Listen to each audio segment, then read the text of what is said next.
Now, I wanted to start with the question, when was the last time you were called childish? For kids like me, being called childish can be a frequent occurrence. Every time we make irrational demands, exhibit irresponsible behavior, or display any other signs of being normal American citizens, we are called childish. Which really bothers me. After all, take a look at these events. Imperialism and colonization, world wars, George W. Bush. Ask yourself, who's responsible? Adults. Now, what have kids done? Well, Anne Frank touched millions with her powerful account of the Holocaust. Ruby Bridges helped to end segregation in the United States. And most recently, Charlie Simpson helped to raise 120,000 pounds for Haiti on his little bike. So as you can see evidenced by such examples, age has absolutely nothing to do with it. The traits the word childish addresses are seen so often in adults that we should abolish this age discriminatory word when it comes to criticizing behavior associated with irresponsibility and irrational thinking.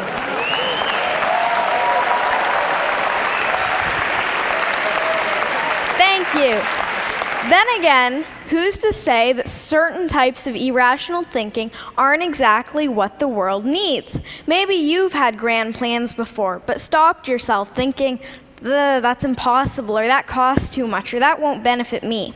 For better or worse, we kids aren't hampered as much when it comes to thinking about reasons why not to do things. Kids can be full of inspiring aspirations and hopeful thinking, like my wish that no one went hungry or that everything were free, kind of utopia. How many of you still dream like that and believe in the possibilities? Sometimes a knowledge of history and the past failures of utopian ideals can be a burden, because you know that if everything were free, then the food stocks would become depleted and scarce and lead to chaos. On the other hand, we kids still dream about perfection. And that's a good thing, because in order to make anything a reality, you have to dream about it first.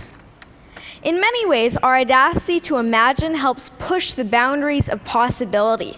For instance, the Museum of Glass in Tacoma, Washington, my home state, yoo-hoo, Washington, has a program called Kids Design Glass, and kids draw their own ideas for glass art. Now, the resident artist said that they got some of their best ideas from the program because kids don't think about the limitations of how hard it can be to blow glass into certain shapes. They just think of good ideas. Now, when you think of glass, you might think of colorful Chihuly designs or maybe Italian vases, but kids challenge glass artists to go beyond that, into the realm of broken-hearted snakes and bacon boys, who you can see as meat vision. Now, our inherent wisdom doesn't have to be insider's knowledge. Kids already do a lot of learning from adults, and we have a lot to share. I think that adults should start learning from kids. Now, I do most of my speaking in front of an education crowd, teachers and students, and I like this analogy. It shouldn't just be a teacher at the head of the classroom telling students, do this, do that. The students should teach their teachers. Learning between grown-ups and kids should be reciprocal. The reality, unfortunately, is a little different, and it has a lot to do with trust, or a lack of it. Now, if you don't trust someone, you place restrictions on them, right? If I doubt my older sister's ability to pay back the 10% interest I established on her last loan, I'm going to withhold her ability to get more money from me until she pays it back. True story, by the way. Now, adults seem to have a prevalently restrictive attitude towards kids, from every don't do that, don't do this in the school handbook, to restrictions on school internet use.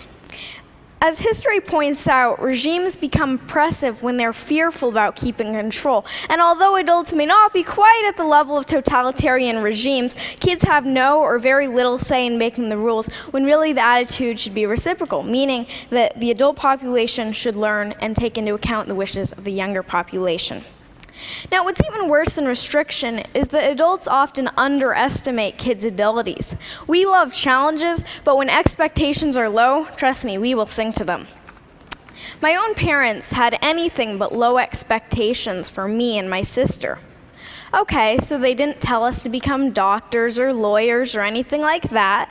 But my dad did read to us about Aristotle and pioneer germ fighters when lots of other kids were hearing the wheels on the bus go round and round. Well, we heard that one too, but pioneer germ fighters totally rules.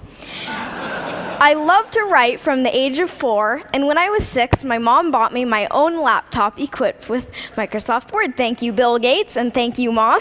I wrote over 300 short stories on that little laptop, and I wanted to get published. Instead of just scoffing at this heresy that a kid wanted to get published or saying, wait until you're older, my parents were really supportive. Many publishers were not quite so encouraging. One large children's publisher ironically saying that they didn't work with children. Might want a children's publisher not work with children. I don't know, you're kind of alienating large client there. Now, one publisher, Action Publishing, was willing to take that leap and trust me and to listen to what I had to say. They published my first book, Flying Fingers, you see it here, and from there on, it's gone to speaking at hundreds of schools, keynoting to thousands of educators, and finally today, speaking to you. I appreciate your attention today because to show that you truly care, you listen. But there's a problem with this rosy picture of kids being so much better than adults. Kids grow up and become adults just like you. Or just like you? Really? The goal is not to turn kids into your kind of adult, but rather better adults than you have been, which may be a little challenging considering your guys' credentials. But the way progress happens is because new generations and new eras grow and develop and become better than the previous ones. It's the reason we're not in the dark ages anymore. No matter your position or place in life, it is imperative to create opportunities for children so that we can grow up to blow you away.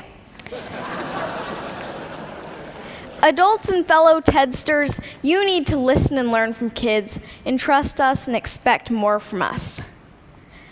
You must lend an ear today because we are the leaders of tomorrow, which means we're going to be taking care of you in your old and senile. No, just kidding. Actually, no, really, we are going to be the next generation, the one who will bring this world forward. And in case you don't think that this really has meaning for you, remember that cloning is possible, and that involves going through childhood again, in which case you will want to be heard just like my generation. Now, the world needs opportunities for new leaders and new ideas. Kids need opportunities to lead and succeed. Are you ready to make the match? Because the world's problems shouldn't be the human family's heirloom. Thank you. Thank you. Thank you.